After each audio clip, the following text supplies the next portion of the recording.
UK.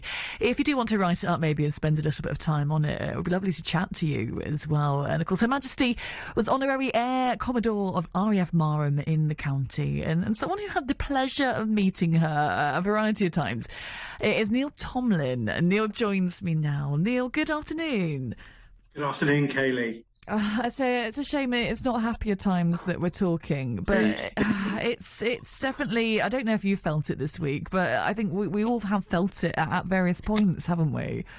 Absolutely. I think it's not just the passing of a great and much respected monarch, but somebody who's been very much a part of every one of our lives over the last 70 years. So very sad week. And I mean, tell me a bit about you and your time at RAF Marham. Well, I was very lucky that for 2 years I commanded Base Support Wing at RAF Marham, and during that time we hosted Her Majesty. She would visit us every 2 years to inspect the station and to make sure we were all shipshape and Bristol fashion, as they say. And I was lucky enough to spend some time with her in 2015 when we not only showed her around the station, but also then later I sat next to her for lunch, which was quite an extraordinary experience. I mean, when the first time you met her, what was that moment like? Because I imagine your mind's just running, isn't it? Because you know how important the occasion is, and I imagine there's a lot of nerves. But what was going through your mind at that point? You're absolutely right. I was actually very nervous. We'd set out a stand from each of the different wings within the station, and we had this set up in a large hangar with an aircraft. And Her Majesty walked in, and mine was the first area that she came to, and I bowed respectfully, of course, as you do, and introduced myself. She offered her hand, and it all seemed to go marvellously right up to the last moment where I introduced her. I thought as well as introducing her to some of the personnel, I'd introduce her to one of our dog handlers and one of the dogs. And it was going really well right up until that point. Unfortunately, I then managed to transpose the names and introduced Her Majesty to Corporal Bella, and which I probably would have got away with until I then introduced her to Air Dog Smith, at which point she realised exactly what I'd done, looked at me, smiled and chuckled, and actually it was a moment of complete relief because I was so worried about what I'd done, and she just saw the funny side of it. It was marvellous. Oh, and I think through the stories that we've heard so far, there's sort of been a sense of, you know, when you're in her presence and when she's in your presence, sort of suddenly there's this ease, isn't there? And this ease of the way she speaks to people, but also when something doesn't quite go to plan, she always saw the funny side in it, didn't she? Absolutely. I mean, she clearly realised that I was considerably more nervous about the whole thing that she was, but no, she saw the funny side of that particularly. And then later, when I was, as I say, fortunate enough to sit next to her for lunch, she broke with protocol altogether and tried to catch me out with a cheeky question ahead of when I should have been speaking to her. Protocol dictates normally Her Majesty will speak to the person on her right for the first two courses and then on her left for the remainder. She broke that completely and tried to catch me out with a question on one of the history or part of the history of the station. Thankfully, I knew the answer, but what was very plain and was very clear was how much she knew about RAF Marham, how connected she felt to the station and in fact to the people of Norfolk, and we spoke at some length about her connection with the county and her love for the county and the love for the station. And I was very much aware of, I wasn't just talking to somebody who has experienced a lot of history. I was talking to somebody who had made a lot of that history and influenced a lot of that history. It was just a tremendous privilege. And in terms of the lunch itself, I mean, do you remember what she had for lunch and what she ate? Well, we had, I can't remember the exact, I think we had a smoked salmon to start, but the protocol dictates that the menu is passed to, in this case, Sandringham, where Her Majesty was staying, for them to approve. But the approved menu came back. Our chefs were absolutely delighted, as you can imagine, to be cooking for Her Majesty, and she certainly had a hearty appetite. I remember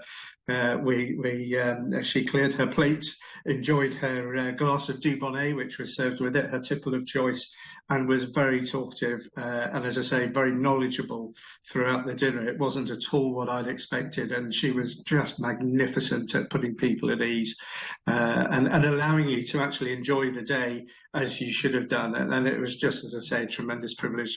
I feel very fortunate.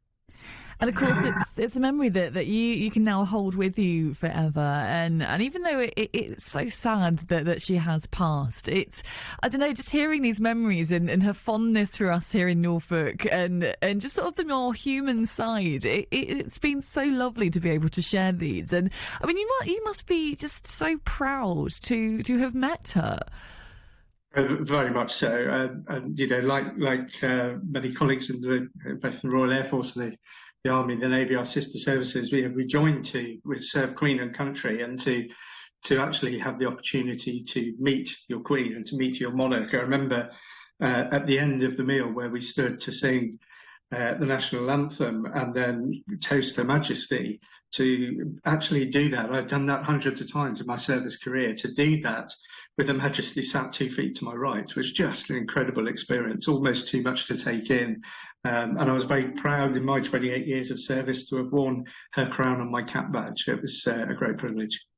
I think for any organisation, whether it's the Royal Air Force or any of the armed forces, I'm thinking sort of the police, even, catching up with the likes of the Scouts and Girl Guiding and Air Cadets and everything like that. These are the things you practice for. The sort of the uniform that you wear and making sure you're smart and making sure you parade in the correct way and all of these things. And I imagine when you are actually doing it for the Queen, not just preparing in case it's the Queen, not just preparing for something, but actually doing it for the Queen, it's almost that mission complete, isn't it? It's that moment where, oh my goodness, we've actually done this for Her Majesty.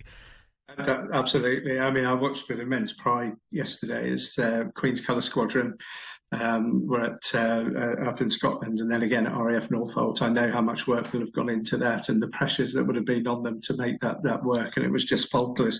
But likewise, when Her Majesty visited, whether it's RAF stations, other military bases, anywhere, in fact, a great deal of work went into making sure that everything ran on rails.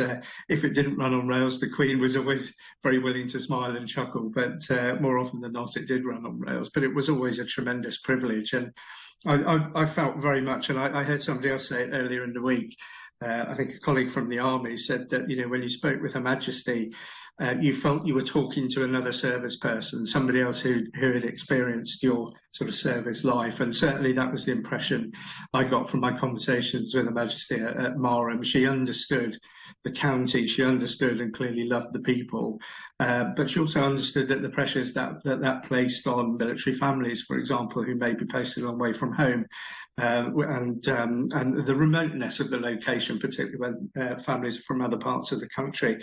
And she absolutely understood that. And I realised very quickly in our conversation that whilst I was up to speed with the last 2 years at RAF Marham, Her Majesty had been up to speed with RAF Marham for a very, very considerable length of time. And we would provide an update every year to the Royal Household and for Her Majesty to report progress on the station. It was very clear to me that she read and digested and thought about the content of all of those reports, and she knew very, very well what our business was about, and she felt very much part of it.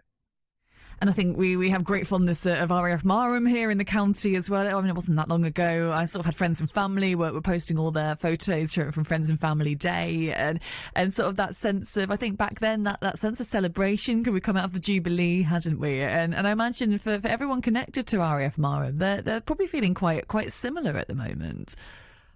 Very much so, very much so. The connection with Her Majesty was a very close one at Marham. There's no doubt about that. And as I say, she knew the station very well. The last time I spoke to her, she was particularly unhappy that we'd removed 2 of the trees from one area, which clearly was a small detail, but she spotted it straight away. And, her connection with the station was close. And the way in which she was able to engage with all of the personnel during her visits, we made sure that not just the military personnel, but our civil servants and our contractors who make the operating of the station possible, everybody had the opportunity to meet them, and she dealt with every single one of those in the same dignified and very engaging way, and everybody felt enormously touched when they when they saw her or when they got to speak with her. And as I say, I think an awful lot of people will be very sad. But moments of reflection this week that 70 years of 70 years of 70 years of 70 years of 70 years of 70 years of